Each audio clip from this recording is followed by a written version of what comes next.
Durante décadas, el mundo entero lo conoció como el hombre que hacía reír con solo abrir la boca. Con su hablar enredado, su pantalón a medio caer y esa gabardina raída, Cantinflas se convirtió en mucho más que un comediante. Fue un símbolo nacional, un ícono latino y, para muchos, el Charles Chaplin mexicano. Pero detrás de la risa, del glamour de los reflectores y de la imagen de pueblo bueno que tanto cuidó, se escondía una historia llena de sombras, traiciones familiares, romances imposibles y un final tan triste como polémico. Porque lo que muy pocos saben, o se atreven a contar, es que Cantinflas murió en medio de un conflicto que lo alejó de quienes decía amar, con acusaciones de abandono, disputas por su fortuna millonaria y versiones encontradas sobre sus últimos días.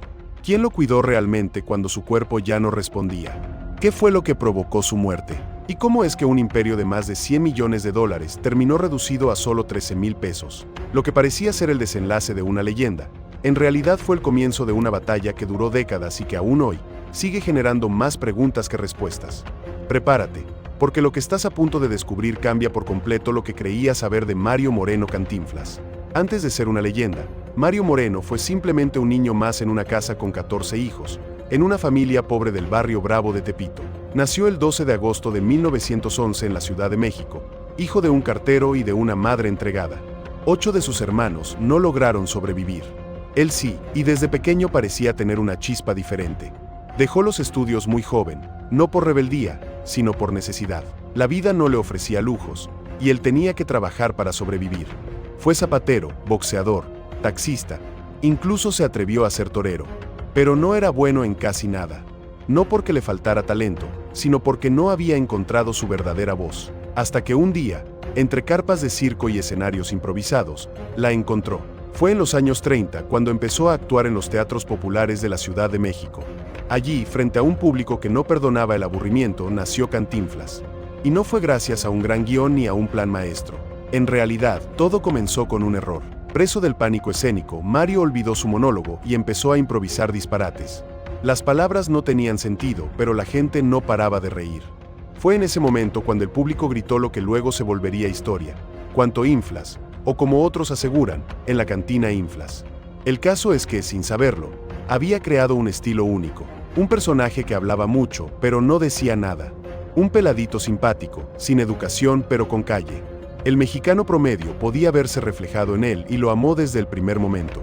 Detrás de esa torpeza fingida había un genio del humor, un actor que sin formación académica logró lo impensable: conectar con todo un país, y pronto con el mundo entero. Pero como verás más adelante, ese personaje entrañable que parecía hecho solo de ternura y risas, también fue el escudo perfecto para esconder una vida mucho más compleja de lo que cualquiera imaginaba. Cantinflas no solo era un personaje gracioso, era un fenómeno. Su forma de hablar, desordenada, absurda, pero profundamente ingeniosa, se convirtió en una marca registrada, tan única que décadas después la Real Academia Española tuvo que rendirse y reconocer el verbo cantinflear como sinónimo de hablar mucho sin decir nada. Así de fuerte fue su impacto. Con su camisa mal abotonada, su gorrito desgastado y los pantalones siempre a punto de caerse, construyó un símbolo visual inolvidable. Pero lo que verdaderamente lo catapultó fue su debut cinematográfico. En 1936 participó en No te engañes corazón, pero fue con Ahí está el detalle en 1940 que explotó como una superestrella. A partir de ahí no hubo vuelta atrás. Se convirtió en actor exclusivo de su propia productora y comenzó a filmar una película tras otra, todas con un éxito rotundo. Pero Mario Moreno no era solo comediante, era estratega, fundó sindicatos, defendió los derechos laborales de los actores, encabezó huelgas y participó activamente en la mejora de condiciones para sus colegas. Detrás del humor había un hombre serio, metódico y muy poderoso. Y luego vino el salto internacional. En 1956 coprotagonizó La Vuelta al Mundo en 80 días, donde conquistó Hollywood y ganó un Globo de Oro. Fue entonces cuando Charles Chaplin, el mayor ícono del cine mudo, dijo que Cantinflas era el mejor comediante vivo del mundo. Una declaración que nadie esperaba, pero que nadie se atrevió a contradecir. Pero como suele suceder con las estrellas más grandes, mientras más brillaban los reflectores, más oscura se volvía su sombra personal. Y en el caso de Cantinflas, esa sombra empezaría a cobrarle factura muy pronto. Si en la pantalla Cantinflas hacía reír, en su vida personal las lágrimas eran más frecuentes de lo que muchos imaginaron. El gran amor de su vida fue la actriz y bailarina rusa Valentina Ivanova, a quien conoció cuando aún actuaba en carpas. Se casaron en 1934 y aunque el matrimonio se mantuvo sólido, nunca pudieron tener hijos biológicos. Mario era estéril. En 1962, adoptaron a un niño al que llamaron Mario Arturo Moreno Ivanova y que con el tiempo se convertiría en el heredero más polémico de la historia del comediante. Cuando Valentina murió en 1966 víctima de un cáncer óseo, Mario quedó devastado. Desde entonces, jamás volvió a ser el mismo. Y aunque intentó rehacer su vida, los rumores y los escándalos sentimentales comenzaron a rodearlo como una tormenta que nunca se disipó. Uno de los capítulos más oscuros involucra a la actriz Miroslava Stern, su coprotagonista en A Volar Joven. Se decía que estaba perdidamente enamorada de él, y algunos aseguran que Mario le prometió divorciarse para casarse con ella. Pero eso nunca ocurrió. En 1955, Miroslava fue encontrada sin vida, y aunque las causas oficiales apuntaron a que ella misma lo hizo, muchos señalan que el desamor por Cantinflas fue uno de los detonantes. Hay quienes incluso afirman que días antes de su muerte, él le envió una carta cerrándole definitivamente la puerta. Y la historia no termina ahí. En 1959, una joven estadounidense llamada Marion Roberts apareció en su vida. Marion tuvo un bebé que, según los rumores, supuestamente Mario le pagó $10,000 para criar al niño como adoptado junto a Valentina. Y más adelante surgirían otros nombres: la actriz Irane Ori, la cubana Rosita Fornés, la argentina Charito Granados, e incluso una tejana llamada Joy Sillet, quien aseguró haber estado casada con él por más de 20 años y le exigió $26 millones por malos tratos. Detrás de la sonrisa de Cantinflas se escondía un corazón herido, relaciones truncadas y secretos que jamás quiso ventilar, porque al parecer su vida amorosa fue mucho más dolorosa que graciosa, y mientras su legado crecía, su salud y su estabilidad emocional comenzaban a desmoronarse. Detrás del ídolo nacional, del defensor de los pobres y de los discursos en la ONU, había un hombre solo, cansado y con una dependencia al cigarro que lo acompañó hasta la tumba. Mario Moreno fue fumador empedernido durante décadas, tanto que llegaba a consumir hasta 3 cajetillas al día. No importaba si estaba grabando, comiendo o descansando, siempre tenía un cigarro en la mano. Incluso su personaje que lo hizo famoso también fumaba en pantalla. Nadie decía nada, porque en aquella época no se hablaba de esas cosas como ahora. Pero el daño ya estaba hecho. En febrero de 1993, el golpe fue fulminante: cáncer de pulmón en etapa 4. Según algunos, también tenía afectaciones en el esófago, la tráquea e incluso en los huesos. Un diagnóstico así no solo anuncia el final, lo acelera. Tenía tos constante, expulsaba sangre y el dolor en el pecho era cada vez más insoportable. Buscando una última esperanza, Cantinflas fue trasladado a Estados Unidos para recibir quimioterapia y radiaciones. Fueron 25 sesiones agotadoras. Al principio parecía resistir, pero su cuerpo pronto dijo basta. El tratamiento dejó de funcionar y los médicos decidieron suspenderlo. Fue entonces cuando Mario pidió lo inevitable: volver a México para morir en casa. Y es aquí donde el drama familiar explota. Su hijo adoptivo, Mario Arturo, y su sobrino, Eduardo Moreno Laparade, comenzaron a tener diferencias serias. Las peleas ya no eran solo por los cuidados, sino por algo más profundo: el control de Cantinflas y de todo lo que él representaba. Uno decía que el otro tenía problemas con las sustancias y que ponía en riesgo la salud del actor. El otro aseguraba que su primo apenas aparecía y que le daba asco ver a su padre enfermo. Entre esas acusaciones cruzadas, Cantinflas estaba postrado, débil, en silencio, como si supiera que, aunque él ya estaba muriendo, su nombre seguiría siendo objeto de disputa por muchos años más. Porque lo que vendría después no solo empañaría su despedida, sino que desataría una batalla legal y mediática que duraría décadas. Cantinflas siempre fue reservado con su vida privada, pero nadie imaginó que sus últimos días estarían rodeados de tanto misterio, acusaciones y versiones cruzadas. Porque lo que debía ser una despedida tranquila se convirtió en una telenovela digna del horario estelar. Cuando Mario Moreno regresó de Estados Unidos, ya no podía valerse por sí mismo.